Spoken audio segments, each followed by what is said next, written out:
Hi and welcome to Service Above Self. I'm Clark Mason. Rotary International is an international organization of 1.2 million people that are community volunteers. Today we have a very special guest with us, incoming Rotary President Kalyan Banjuri. Welcome to the show, Kalyan. Thank you. I'm very glad that you could be here. As we approach the time when you take over the reins of Rotary International, what types of things are you hoping to accomplish during your year as president? Well, you know, in Rotary, we have the president come up with a theme every year. And the theme that I have chosen for the year 2011 and 12 for Rotarians of the world is Reach Within to Embrace Humanity. I think the theme probably comes a little bit from the background that I come from in India, where, while in most cases you would actually think of reaching out to embrace humanity, I'm talking about reaching within yourself, look at yourself, find out your own strength before you can really do the kind of work or service that we hope Rotarians around the world will do to change our lives by changing lives in our communities. Along with the theme, I have asked Rotarians to focus on a few areas of emphasis during the coming year. That's fairly common for Rotary presidents to have areas of emphasis. Mine are the family. The second area of emphasis is continuity. And the third area of emphasis, rather contradictorily as it may sound in the beginning, is change. Let me tell you a little bit about each of these three areas, if it is okay. I think the family is the building block of the community.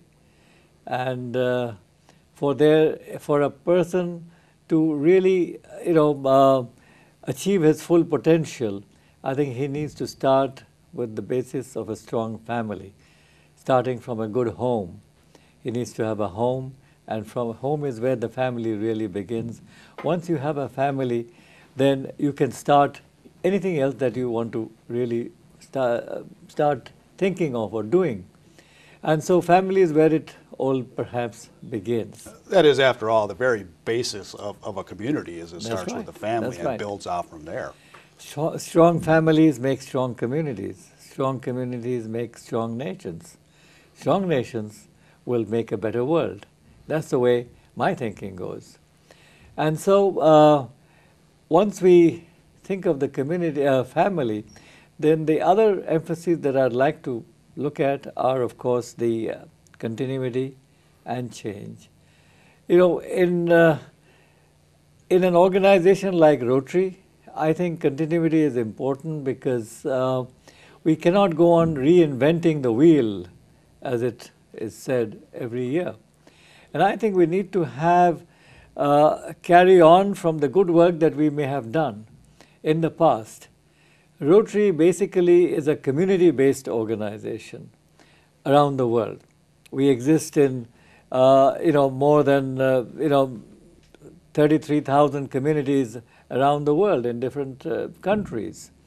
But apart from what we are doing in communities, all of it, if it comes together, then 1 and 1, as I go on saying, does not necessarily make 2, but 1 and 1 makes 11. 1 and 1 make not 3, it makes 111, and so on. And that's the strength that we can get from bringing all these Rotary clubs in different communities together if we work together for something that might help the world to look at things differently, solve their own problems differently. Let me give you an example. We have been working now since 1985 on the eradication of polio. And we have tied up with WHO and more recently, in the last few years, with the Bill Gates Foundation. And the reason why perhaps Bill Gates has associated with us is because he realizes that to eradicate a disease like polio, what you really need to do is to eradicate polio from each of the communities. To do that, which other organization than Rotary will have the access and the ability to reach deep into the community and its people than Rotary will? And I think that that's true, because in the case of Rotary, I think before the Bill and Melinda Gates Foundation became involved themselves, Rotary had really been at it for probably, what, 20 years? Yes. In Yes. the worldwide crusade to eliminate polio, starting in the Philippines and then working its way systematically around the world. Right. And you're not only of Indian heritage, you're actually an Indian citizen, and that's where you actually live and are a member of a Rotary Club in India. So you're going to be our international president, but that's where you actually come from and actually reside. Sure. And so that's certainly a different thing. Now, India certainly is a place that has had, in somewhat recent history, a very large problem with polio. In the United States, polio has been mostly eradicated from the 60s, so, the early 60s, so really people don't even know about it anymore. But this has still been a somewhat current problem in India. And so quite often you guys have national immunization days that occur in India. That's right. And recently there was a documentary movie that was nominated for an Oscar, which was called The Final Inch. And amongst other things, it did show that through the efforts of not only Rotary, but other organizations as Save the Children and the World Health Organization, you have these days when every child under 5 is immunized with a polio vaccine, simply 2 drops. We're not even talking a shot or anything like that. And once they have that, they can't get polio. And I was very impressed with the fact that the money that we raise for this cause actually mobilizes. I think the film suggested 400 million people involved in this project to immunize all of these children. That's right.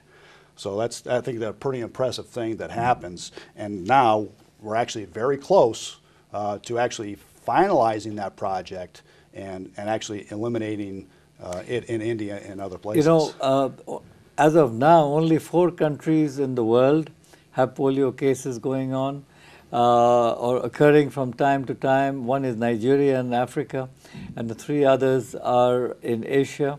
They are Pakistan, Afghanistan, and India.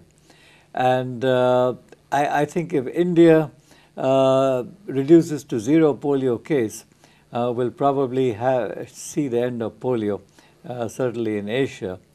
The good news is that India hasn't had a polio case for the last 11 months, except 1 or 2 in a rather unusual area near Calcutta in the state of West Bengal in India. But I think stray cases can be more easily controlled than in the endemic and dangerous areas, which were in the states of Uttar Pradesh and Bihar. If the state of Uttar Pradesh were a country by itself, it would be the 6th largest country in the world. And that's the kind of area and the population that we are talking about. Now, for that area not to have had a single polio case now for 11 months, almost close on to a year, is a huge thing. And I really believe that the experts are beginning to think, as indeed are the Rotarians, that we have almost done it. I think before the end of this year, you will say that polio cases have been reduced to 0. We then have to ensure that for 3 more years, there are no polio cases anywhere in the world, and then we can say that polio has been eradicated. And victory will be declared on that, and then we'll have That's other right. things that we need to move on to. That's right. Now, I'm a relatively recent Rotarian. I joined 3 years ago. My first knowledge of the fact that there was such an organization called Rotary, probably 32 years ago, I worked in a restaurant where the Rotary Club happened to meet. I really didn't know what they did, except that I perhaps heard that they gave away a scholarship to a graduating high school senior. But other than that, I really didn't have an idea. Last year when we spoke to this year's current president, Ray Klingensmith, we found out that Ray was a second-generation Rotarian and used to hear stories from his father of what happened at the meetings and the things that they did. In your case, how did you first find out about Rotary and what attracted you to joining this organization? Well, in a way similar to the one that you just described with my predecessor, President Ray, you know, I used to, as a schoolboy, stay with my uncle, who used to be a senior executive in a shoe manufacturing company just on the outskirts of India, and outskirts of Calcutta, I'm sorry, in India. And he would attend his Rotary Club as a president, and sometimes he would take his wife and me, my auntie, along with him to attend these meetings. And there were all these senior and very, you know, dignified-looking men wearing ties and suits and talking very seriously about the good things that they had done, but also apparently having a lot of fun, and were very good friends. And I thought, well, this seems to be something excellent. And I had since then looked forward to becoming a Rotarian when I could, you know, manage to wear a suit and wear a tie maybe, because I'm talking about in my school days. And so when my time came and I came into a place called Vapi, which is in the state of Gujarat. Gujarat is the state where Gandhi, by the way, comes from. This is on the western coast of India, north of Bombay. And they, in 1971, formed their first Rotary Club. And I had hoped that, you know, I'd be one of the founding members. I wasn't, because of certain other issues which took me out of town for some time. But soon enough, in 1972, they invited me to join Rotary, and here I am. Very good. We're going to take a break, and we'll be back in a minute to talk more with Kalyan about his experiences with Rotary and what he hopes to see happen in the future.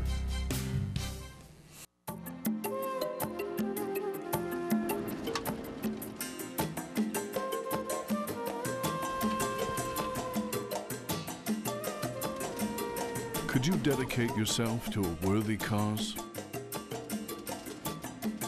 Could you go the distance to keep a child healthy? Could you travel to the other side of the world to help eliminate polio? Could you? A Rotary member could. We're dedicated to connecting children with vaccinations and ending polio worldwide. All it takes is one person to make a difference, like me, like you. Could you help change the world? Will you? Rotary. Humanity in motion.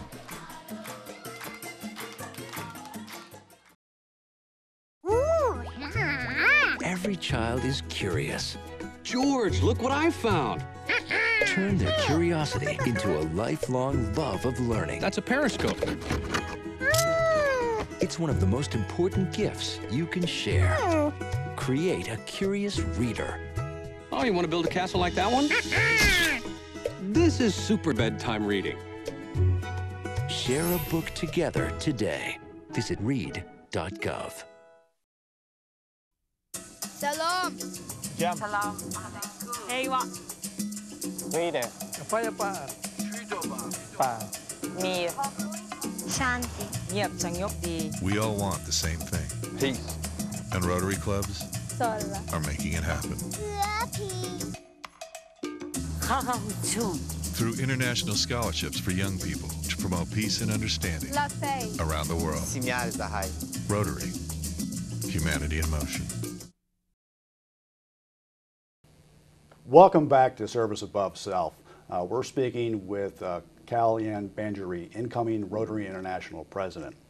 Kalyan, one of the things that when people talk about the beginnings of Rotary is that there's a little bit of debate about, you know, the first Rotary service project as to whether it was buying a horse for a doctor or putting in public toilets. You know, sanitation is certainly a great big thing that Rotary currently does around the world.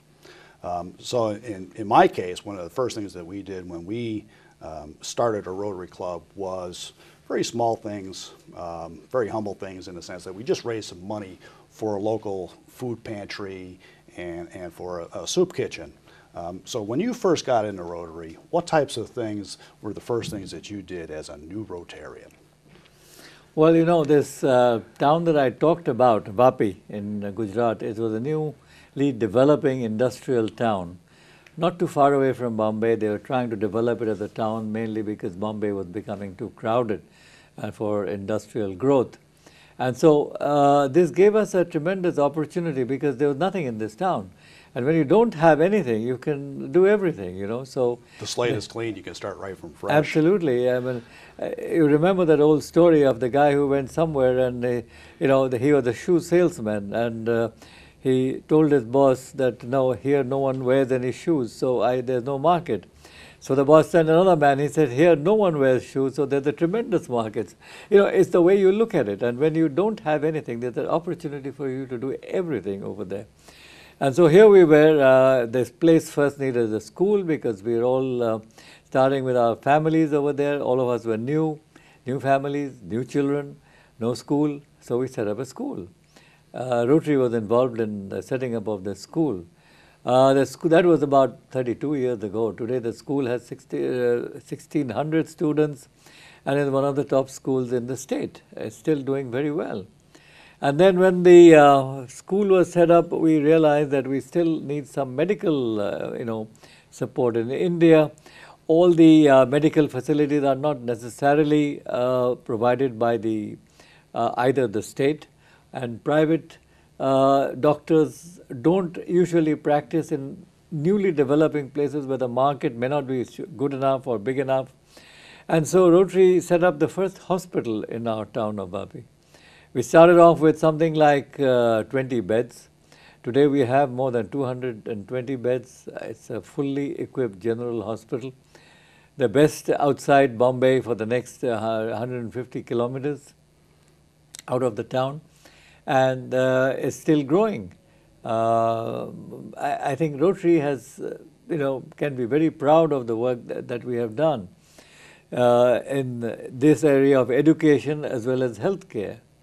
After that, we, as our children grew older, we thought they need some higher education, and so we set up the first Arts and Commerce College.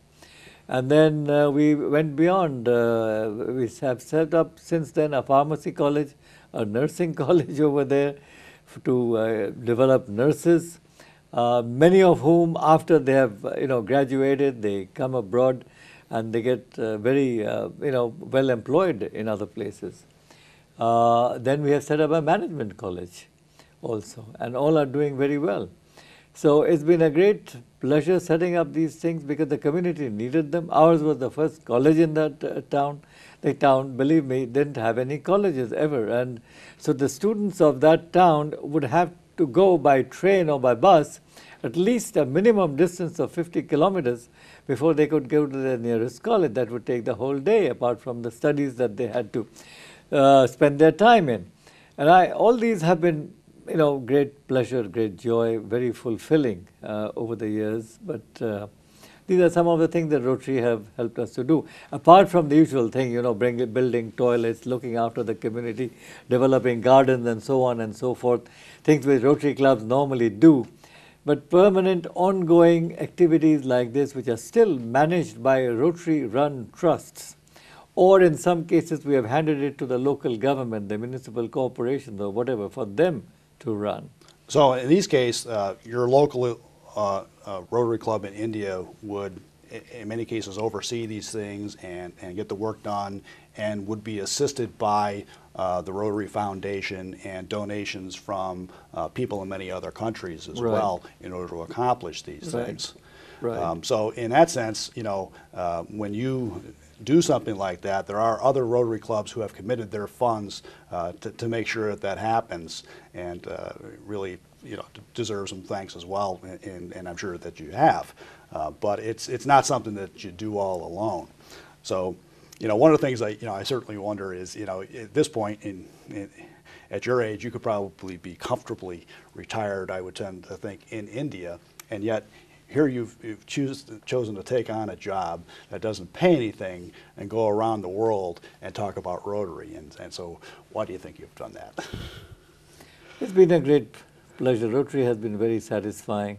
It's given me a lot of pleasure, joy, and an opportunity to do the things, perhaps rise to my potential of, I wouldn't say full potential, I think I can still go further, but rise and do the things that I wanted to do, and making people happy, making my own life worthwhile by making other people happy. I think that's been the greatest and the most satisfying reward that I've had from my Rotary service.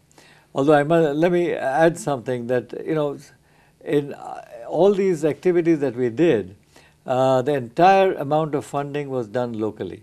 And because these were, we are building things that the community needed, the people in the community generously contributed. They had faith in Rotary and the Rotarians, that it would be done and the work would be delivered and the money would be safely handled and properly managed. And so we haven't really gone out to take help from any of the clubs abroad in running these projects in my club. Having said that, I will tell you about something else, because not too far from where I live, in my state, in the state of Gujarat, where I come from, in the year 2002, we had a pretty bad earthquake, and that was in the northern part of the state, huge damages, and maybe about 5,000 people died, and lots of homes were destroyed. And we had to build homes for them, because otherwise they were living out on the streets. Good, well-to-do people, everything was lost. They had nothing left after that earthquake. It was about 7.2 on the Richter scale. And so we spent the next 2 years building homes, and there a lot of support came in from Rotarians, from Japan, for example, sadly now affected by its own terrible earthquake, from Europe, Italy, for example, America, to several places in America. And there we used them to build homes, we built schools. I built in that place 700 new schools, believe it or not, primary schools. That's amazing. That's, and it's been absolutely great joy, and the government has been fully supportive, and naturally any government would be. But in India, the government and the people work together and achieve, unbelievable levels of,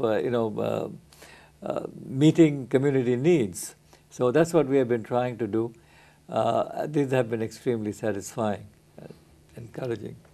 It really is a small world. The Rotary district that we're in, 7890, of the 62 clubs that we have, one of those clubs is called an E-club, meaning that the people don't meet in a restaurant. Right. They actually, via the internet, Right. Communicate with one another and can coordinate projects and donate money and things that way.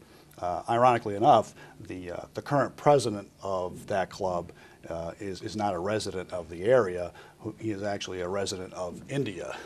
And so I think that that's very amazing to me, that we've, the world is really that small, and now we actually have an opportunity, in some ways, people from other countries can be Right. part of a local club, so to speak. Right. So what is local? I think that's all what Rotary has strived to do through the international expansion of its organization. Absolutely. So that's a wonderful thing. Oh, yes, we are going that way, and we are likely to be going more and more that way. If we want to bring in the new generation of young people into Rotary, I think we must go where they are and connect with them. I think Rotary is beginning to do that. Too often and for too long has Rotary been thought of as an organization of retired people who have, just getting together for friendship and enjoying one another's company and doing a little bit of service. Today, I think Rotary is much more than that. It's an organization that is the primary mover in the eradication of a disease from the world. I mean, that's huge. Rotary clubs are working everywhere and working for clean and safe water, for example, in hundreds of communities in Africa, in AIDS control and prevention, in education and literacy all over the place, in hunger, meeting needs of food and hunger prevention in other areas.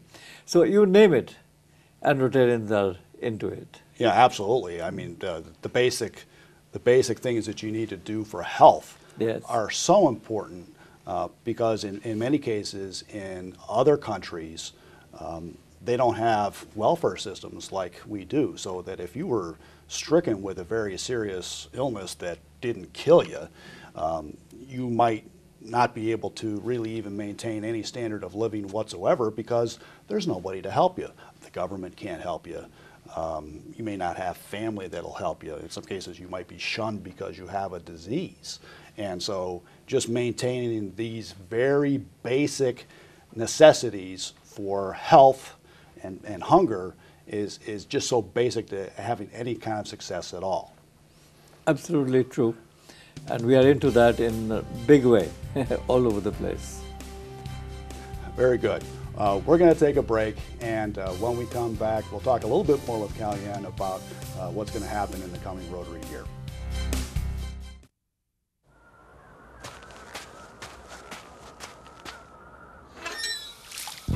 When you start with Rotary, good things happen. Rotary is ordinary people working together to clean the environment, stop disease, and accomplish other extraordinary things.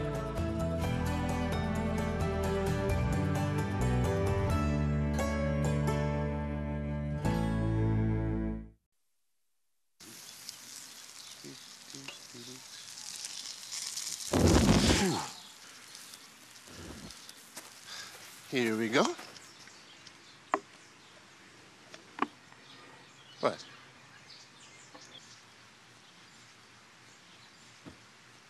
What? You don't have to be perfect to be a perfect parent, because kids in foster care don't need perfection. They need you. Welcome back. We're having a conversation with incoming Rotary President Kalyan Banjuri. Kalyan, one of the big things that we've been looking at is trying to expand Rotary so that we can do more good.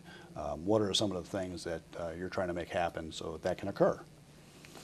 Well, there are, we are now in the second decade of the 21st century, and I think we need to, keep pace with the changing world. I think we need to connect, we need to mobilize socially, what they call, what is known as social mobilization today. And above all, I think we need to, we have been keeping ourselves too much under the bushel. The good work that we do, we just don't tell the world about it.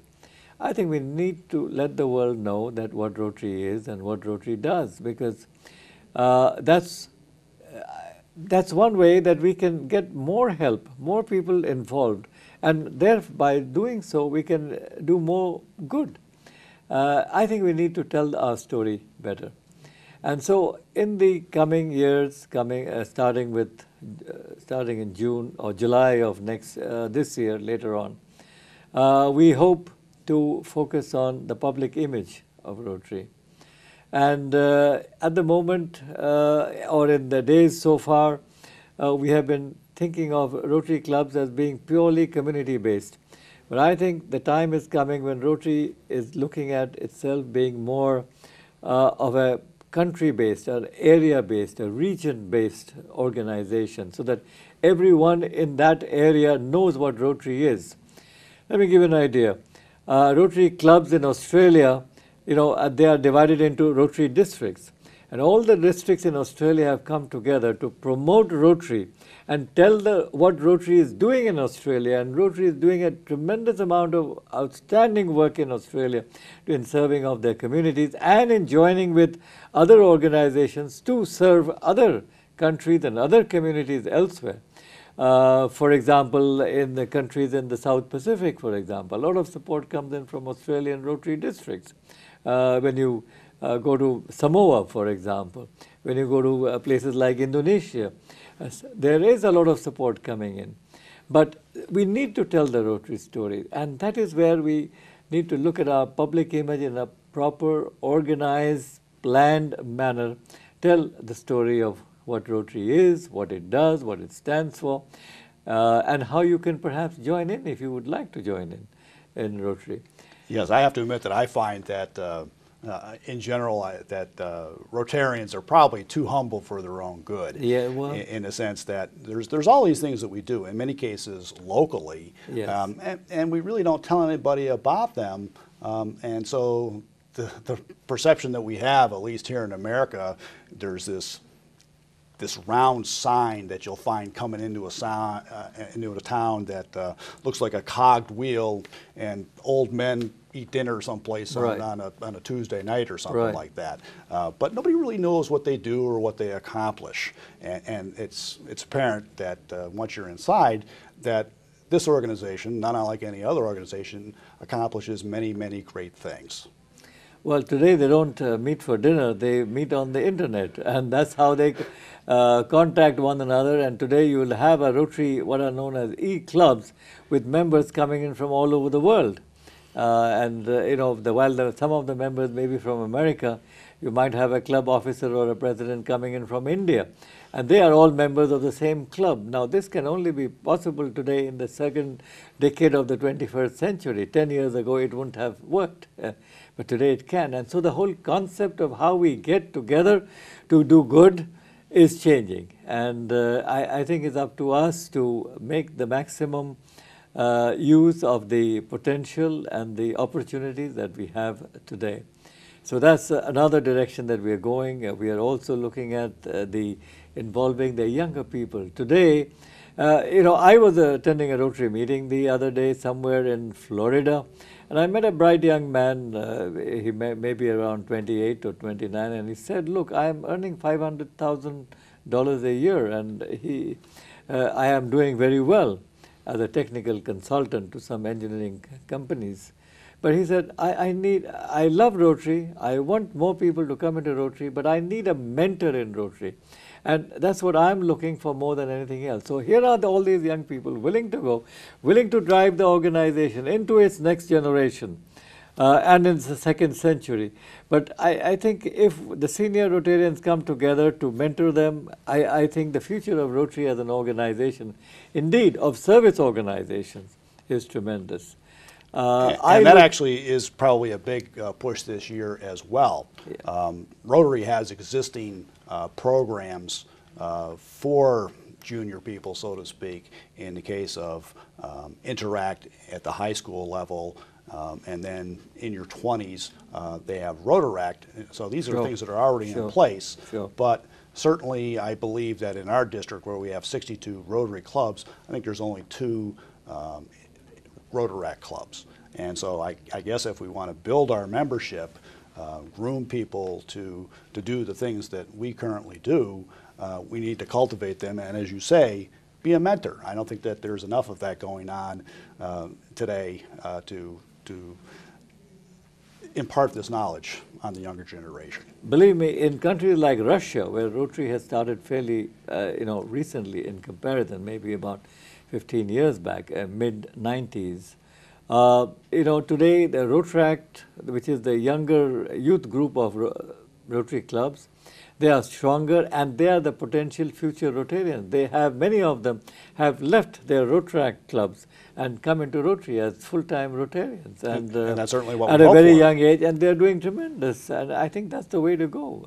That's the way to rejuvenate, reinvent our organization. Because certainly over the past few years, at least here I know in the United States, the amount of membership has declined some, and so that we're looking at ways to increase that membership. It's been a long time now that women have been allowed in. because originally it was all male organization. And that certainly has made a wonderful change because women certainly have a different way of doing things, and more things get done. Very good way of doing things, absolutely. And as you rightly say, I mean, the United States is changing. Today, I find club presidents in the United States, young ladies, not married yet, perhaps only 25, 26 years old, doing very well in their profession or business. And with this, people such as them coming in, the whole profile of the Rotarians are changing from the, I call it the greening of Rotary. You know, Rotary was going gray over the years, and I call it the greening of Rotary, and that's what I've been talking about as I look at my year 2011 and 12.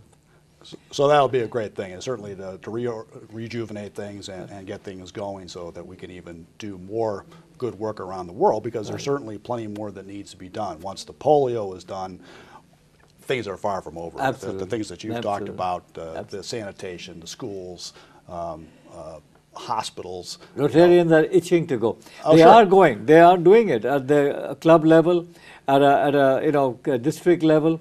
But I think we're just holding on. Come on, guys, let's finish polio first, and then we'll go to somewhere else. Let's not forget that. So one at a time, if you will. But it's beginning to happen, and I think we are all raring to go. We are all geared up. Very good. And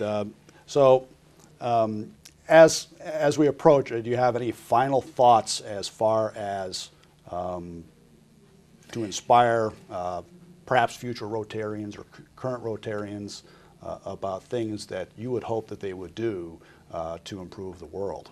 Well, I think, I mean, eventually with the kind of program that we have, the Peace Scholarships, for example, that we have been working on for the last, again, about almost 15 years now, no other organization provides as many scholarships as we do to young people who want to, go deeper into their field of studies or, education. And Peace Scholarships are something, it's a program that we have started for almost, as I said, 12 to 15 years. And every year we are coming up with about 60 Peace Scholars who graduate from the selected universities following a curriculum of, up to 2 years on their peace programs. And then when they come out, and they go and take up jobs in the government, they take up jobs in organizations, they take up jobs with NGOs, they take up jobs with even private industry involved in social activities or corporate social service, as they call it. And these are the people who will be the movers and shakers of tomorrow, and they have been fully briefed or fully, shall I say, entrenched in the principles of peace and understanding and everything that Rotary stands for, and yet they are there hands-on, willing to work in their communities and for organizations to bring people together, help one another, and I think in the end that's what Rotary is all about. Now, that's a kind of an interesting thing that you bring up, as far as grooming future leaders, and I think that that's true. And Rotary is sort of an interesting organization in the sense that, here you are, you're about to be the president of this organization. And I think some of this is summarized by a quip that Ray Klingensmith made last year at Prasad Menon's installation, where he charged Prasad with the task of raising some $260,000 for the foundation, but then said, and grant you none of the authority to do so. So here we have an organization that's an all-volunteer organization, so unlike being a president of a country or a president of a company where you can, people don't do what you want, you can fire them or court-martial them depending on the case. That's not something that you could do here. You can't throw us out of Rotary. So you've got to actually lead by example and inspire people to do that. And so that must be a very rewarding and difficult thing. I've always said you are first amongst a team of equals. That's it. That's what being a president of Rotary International means. You are the first among the complete team of equals. And I guess some of them are not equal. They are even superior to you in whatever they do. To be chosen the president is a privilege. It's a great opportunity. it's a great honor. And I can only hope and pray that I'll be able to live up to the expectations of what is expected from me. And hope if I can go anywhere towards realizing even 50% of my targets and goals, I think we'll have done extremely well. That's right, because while this coming year you're going to be Rotary International President, and will be excused from attending meetings at your own club. Oh yes. One year after that, Kalyan, you're missing a meeting. Where was your makeup? Yes. So you'll be under the same attendance requirements as all of us. So I'll be more than happy to go home. So that's a great thing. So it certainly is. That's what Rotary is all about. Absolutely. So I think that's pretty impressive, and I think that you're going to do a wonderful job, and certainly have had a pleasure in seeing you here, and wish you the best of luck in the coming year to accomplish all of the directives that you have brought. Thank you very much.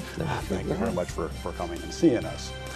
So from all of us here at Service Above Self, we certainly have enjoyed talking to Kalyan. And as always, we encourage you to find a worthy cause and lend a helping hand.